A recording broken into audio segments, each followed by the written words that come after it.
Hello, everyone.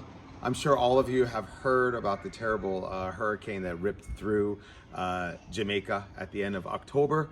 And I'd like to share, actually not me, this is Kerron. He is employed here at Hilltop International School, and I'd like for you to hear his story. I'm going to ask him a few questions. So please, Kerron, could you share a little bit about what happened to your hometown in Jamaica? Hello everyone, I'm from the fishing community of Parottee, Little Bridge. That's 6 miles out of the town of Black River. And the storm would have entered, the hurricane would have entered the island from Bluefields, which is just a little west of Black River. And so that entire coastline from Treasure Beach down to Black River, down to Bluefields, they took the blow, notwithstanding the other areas of Westmoreland.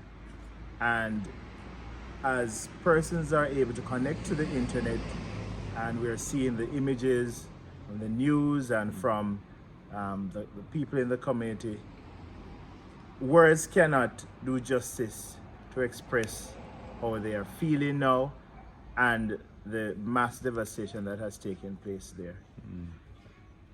We will have to rebuild, not just fix, but rebuild, restructure. Some persons may have to even move from where they're living because certain areas may not be able to be used for living anymore.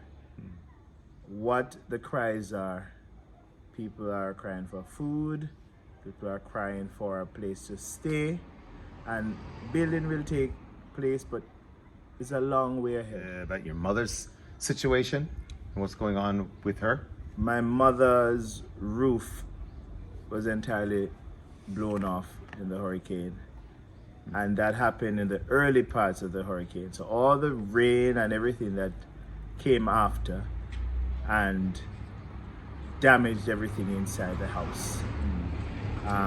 She had to stay with our neighbor, but of course our neighbor had relatives that lost their roof as well, so my mother had to find another place to stay during this time because she can't go back into the house.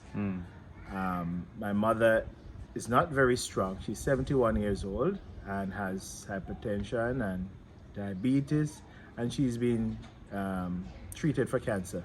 And so being so far from her, it makes me feel helpless, but I thank my neighbors very much and all the other persons who have come in to assist her during this very difficult time. Yes. And so what we're trying to do here is we've already started a fundraising campaign through Hilltop International School. And Kerron has also started through GoFundMe, but we thought it would be best to reach out to some of the people that he would probably not have a contact with, or they probably don't know the situation. And if you could just open up your heart, open up your hands, and hopefully open up your wallet just a little bit. We're not asking for millions and millions of dollars from people, but if you could reach down $50, $100, whatever you can do to help out this situation, we can promise you that that money is going directly to his mother and helping her get back on her feet. And it's going to take time, because if for some of you that have actually followed this hurricane and the destruction, you will see that it doesn't just get fixed in 1 week. It's going to be a process. It's not even a year. It's 2, 3, 4 years. It's a long process. So please, we ask you, if you could just get behind us and go to GoFundMe and you can support that way.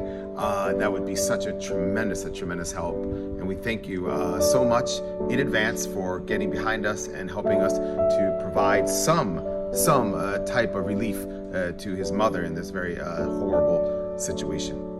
Thank you. Thank you very much for listening and for responding to the cause. As we rebuild, we will have the memories, the horrible memories from this hurricane.